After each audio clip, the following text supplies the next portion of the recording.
สบายดีทุกคนทุกท่านเนาะเดี๋ยวนี้กำลังขั้นตอนแห่เคยพี่น้องแห่เคยเนาะผู้เป็นเคยกับมู่เขาเองเนาะพี่น้องเลยมู่เขาเองเนาะนั่นแหละกำลังแห่เคยมายังจักบ่มาไหมจักเจ้าบ้าเจ้าบ่าวเนาะมู่เจ้าบ่าวนะอีกจังน้อยกันนะสิได้แห่เคยพี่น้องอีกจังน้อยเนาะพี่น้องเบิ่ง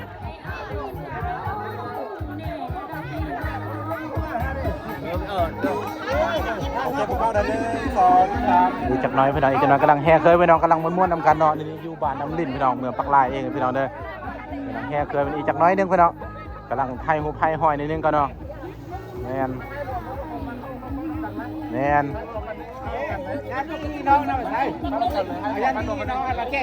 ยันที่พี่น้องกำลังไทยหูไทยหอยพี่น้องไทยหู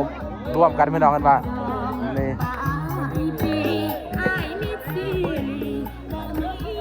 อีกจักน้อยนึงพี่น้องเลยกำลังไทยหูร่วมอยู่เนาะอีกจักน้อยนึงก็เตรียมแห่เคยไป5เพื่อนเจ้าสาวแล้วก็ฮุบข้อต่อแขนพี่น้องเด้อคือปลาน้ำลิ้นพี่น้องวันที่7พี่น้องนั่นแหละเบิ่งม้วนมาพี่น้องนั่นแหละบุญอยู่ประเทศลาวก็แตกต่างกับฝั่งไทยนิดนึงพี่น้องก็ว่าแตกต่างกันนึงเนาะนั่นแหละอยู่ไทยจะนึงอยู่ลาวจะนึงพี่น้องแตกต่างกันนึงเด้อนั่นแหละบ่คักบ่เห็นบ่ตากล้องนะธรรมดาตากล้อง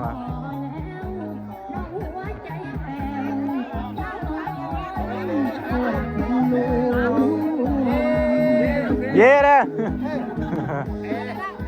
พี่น้องเอาขนาดนี้กันหายหุบเรื่อยๆเนาะหายหุบรัวๆพอแล้วบ่จะเอาไปลาย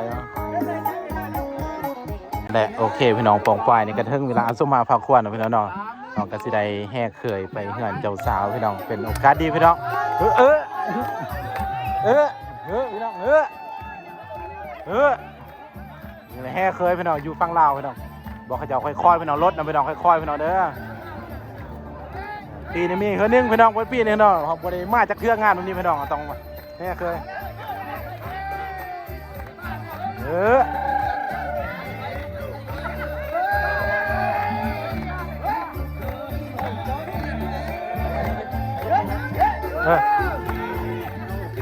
เบิ่งพี่น้องกำลังไต่ทูบไต่เทียนพี่น้องเด้อบอกเขาจะค่อยๆพี่น้องรถพี่น้องยานเนาะ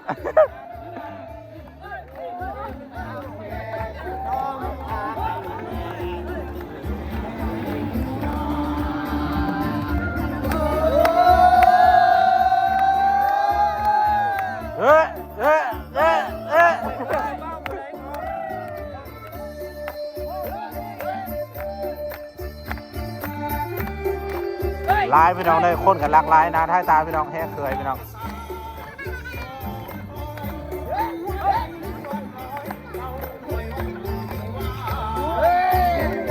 เบิ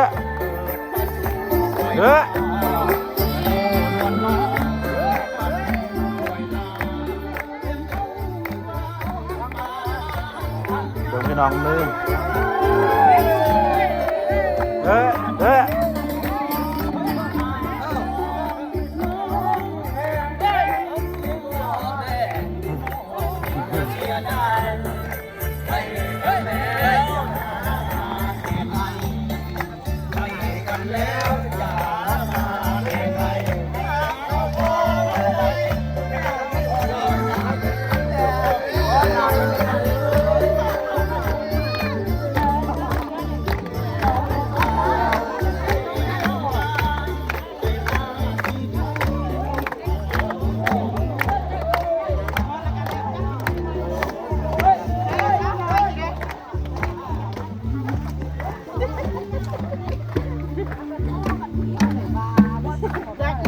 พี่น้องบอกฝ่ายขณะนี้กำลังแห่เคยพี่น้องน้อยเคยเป็นเจ้าสาวเนาะนำกันพี่น้องเลยนั่นแหละ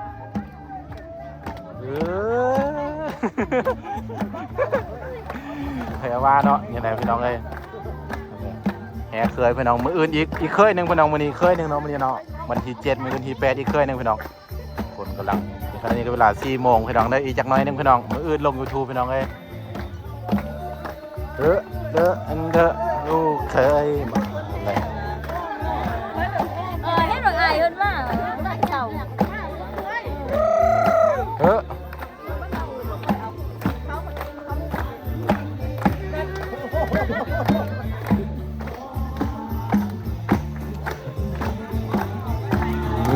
พี่น้อง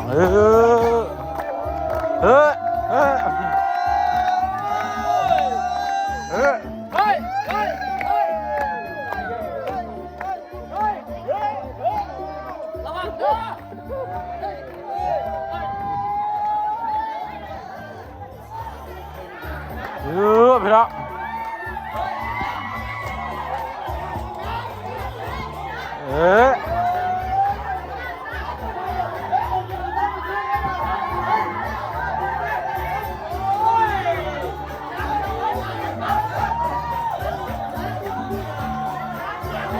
พี่น้องแห่เคยพี่น้องม้วนกันเด้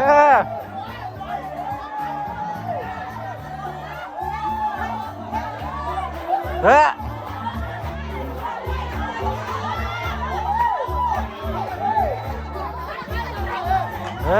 น้อง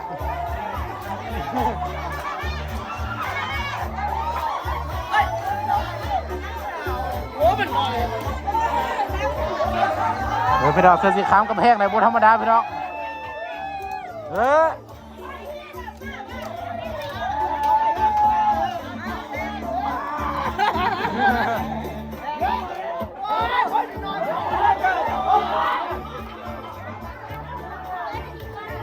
สีขาวมาได้พี่น้องบนธรรมดาพี่น้องเอ้ยคนลายแห้งเรา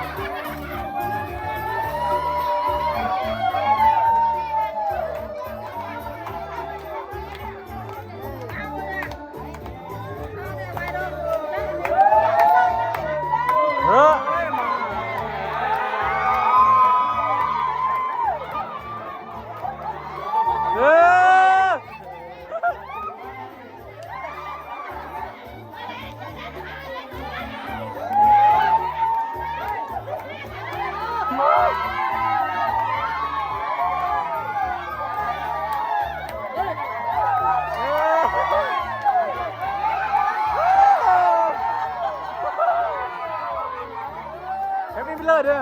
เอาไปเลย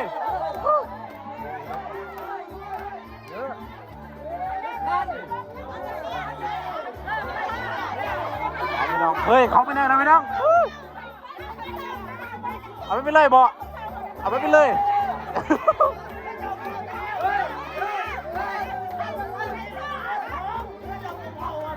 ไปพี่น้องเ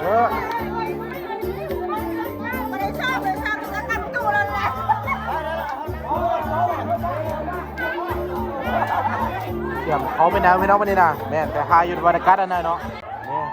หอมซ้ำหอบจอบซ้ำพีพี่น้องเอ้ยเขาแก้พี่น้องเนาะ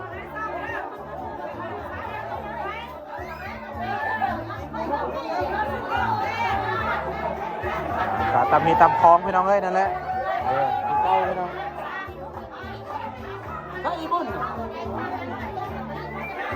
เขาไปนะเขาไปน้อง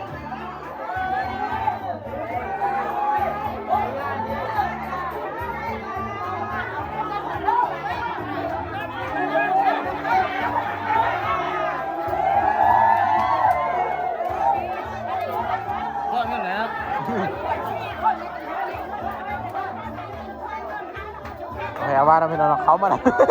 พยาบาลเนาะตอนนี้กำลังออกมาพี่น้องเฮ้ยเสื้อสีออกมาได้กับบทธรรมดาพี่น้องพี่น้องเฮ้ยต้องเสี่ยงเงินนะพี่น้องเสื้อสีออกมาได้เสี่ยงเงินหน่อยนึงก็ได้และพี่น้องปองไฟไผ่ออกมาแล้วเนาะเอาถึงเวลาเราตีวันนี้เขาก็ได้นั่งพี่น้องถ่ายคลิปหน่อยนึงพี่น้องเฮ้ยแมนเขาไปนั่งกันออกพี่น้องเขาไปนั่งนำรักคุณยายพี่น้องไปนั่งนำเดี๋ยวจะซักอะไรพี่น้อง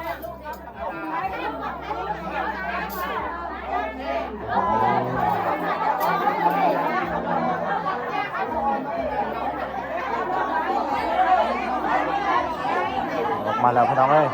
พี่น้องกันนะตอนนี้กำลังสู้ควันพี่น้องเด้ออีพีสู้ควันพี่น้องหลังจากสู้เขาแล้วแล้วก็เกี่ยงเขาลำวงพี่น้องเอ้ยแต่ท่านี้ก็สู้ควันแล้วก็คอต่อแขนพี่น้องเนาะเรื่องบรรยากาศน้ำกันพี่น้องในโคตรกำลังลายเป็นญาติพี่น้องเขาแก่แนวโฮพี่น้องนั่นแหละกำลังลายหลากหลายนิดนึงพี่น้องเอ้ยนะคือว่าอย่างในลายพี่น้องคือว่าอะไรเนาะนี่บอกญาติพี่น้องกำลังในลาย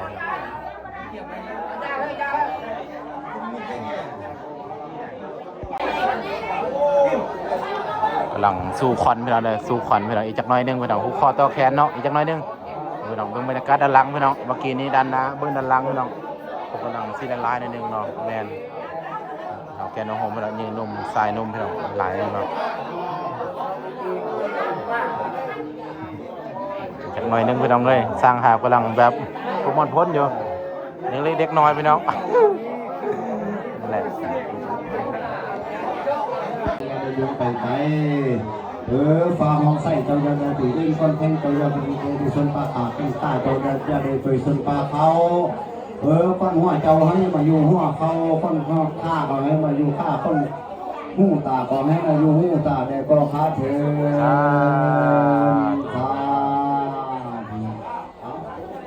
คำมาขวัญมาเลยเนาะเชิญนั่นเขาแก้ก่อนเนาะครูก่อนเนาะเลยไปเอาเครื่องเตอร์ติสมุนเจ้าเนาะ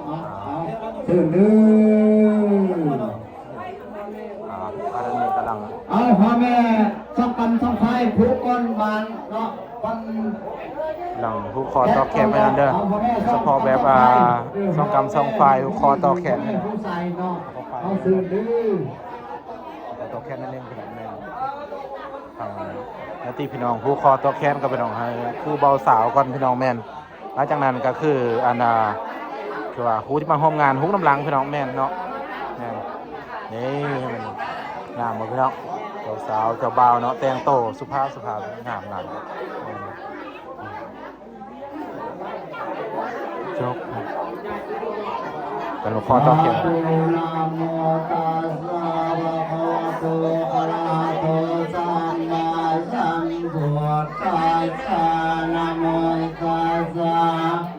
ภะคะวะโตอะระหะโตสัมมาสัมพุทธัสสะนะโมตัสสะภะคะวะโตอะระหะโตสัมมาสัมพุ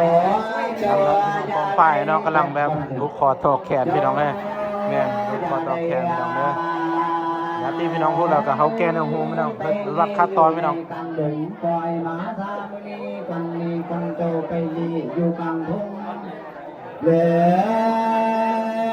หวยร้องปล่อยมาตามุนีวันนี้วันเจ้าไปดีนำไอ้ปล่อยมาตามุนีวันนี้คนเจ้าจะได้ไปเดี๋ยวนี้ในคำเดือนมือ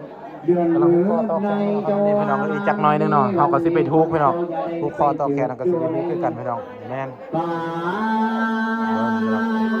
บันทีเหลืองก็เจ้าตาจะได้ไปมือวันนี้ให้คนเจ้ามาตาดูเป็นเนื้อจากทุกคอต่อแขนแล้วก็ออกมาพี่น้องเขามาให้คลิปให้ทุกคนในเพื่อนได้ส้มนะพี่น้องพี่น้องนี่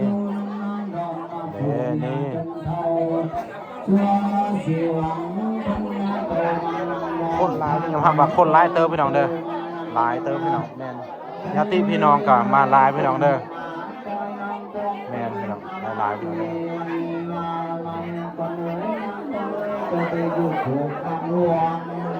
เบิ้งพี่น้องเบิ้งบรรยากาศด้านนอกนะพี่น้องเนาะเบิ้งแต่ด้านหน้าร้ายมาเบิ้งด้านนอกพี่น้องมีอย่างเด้อ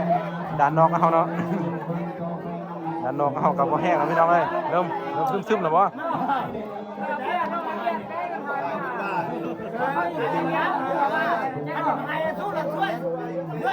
เด้อพวกแคนเนาะ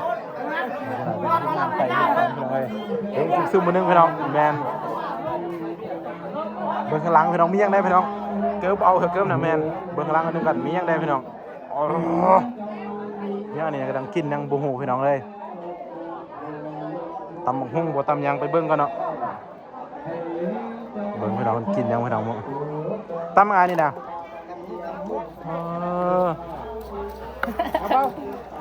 โอ้ยอมละยอมแล้วบ่ไปยอมละ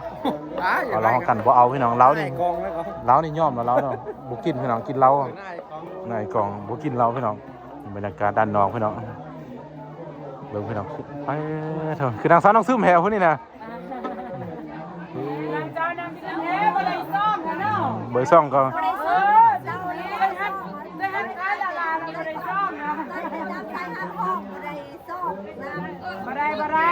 อันนี้คือความในใจกันเนาะนี่เนาะความในใจเนาะคือบริษัทความในใจนะแม่นใส่ความในใจไว้จักนี่มาข้างหลังแล้วมียังแน่นี่นะเฮ็ดยังนี่นะ เฮ็ดจังเนี่ยกำลังเอาเขาเนาะเขาใส่ห้องยางเนาะแม่นเนาะเขาใส่ห้องยางเนาะโอ้ไฮเล้าตัวนี้แม่นบ่ปลาอันเมียงอันนี้น่ะเล้าบ่โอ้เมาให้พี่น้องเลยสมบูรณ์กินพอแล้วโอ้ยอมละเล้าเนี่ยเล้ายอมละเล้าเนี่ยแก้มยังหาเงินก่อนตัวนี้กันเข้ามากับว่าเฮาเอาเมียเราเดี๋ยวยังบ่มีไผพี่น้องเอ้ยนั่นแหละยังอยู่ก็เอาเขาใส่แบบนี้เนาะง่ายๆเนาะกินง่ายๆเนาะนี่พี่น้องอิ่มนึงก็สมควรแล้วนี่นะแม่นอาสมมาพักผ่อนพี่น้องแม่นเขาไปด้านหน้าก็คือเขาวางนี่พี่น้องเขานะแม่นโอ้พี่น้องเขาข้างหลังก็คือยังหุบคอต่อแขนคนยังหลายเด้อพี่น้องเด้อคนยังหลายอยู่เนาะอันนี้แม่นหุบคอต่อแขนอยู่เด้อคุณอะไรพี่น้องก็ตัดไปอีกจักน้อยพี่น้องเนาะตัดไปหาบต้นแรงบ่พี่น้องหรือว่าจังไดเนาะก็สิได้เขาตอนเข้างานพี่น้องตอนเข้างานให้ขึ้นนึงนะพี่น้องเนาะให้บรรยากาศทุกคอต่อแขนแล้วก็ไปเข้างานพี่น้องเด้อแล้วก็ให้หุบกับเจ้าบ่าวเจ้าสาวหน่อยนึงใน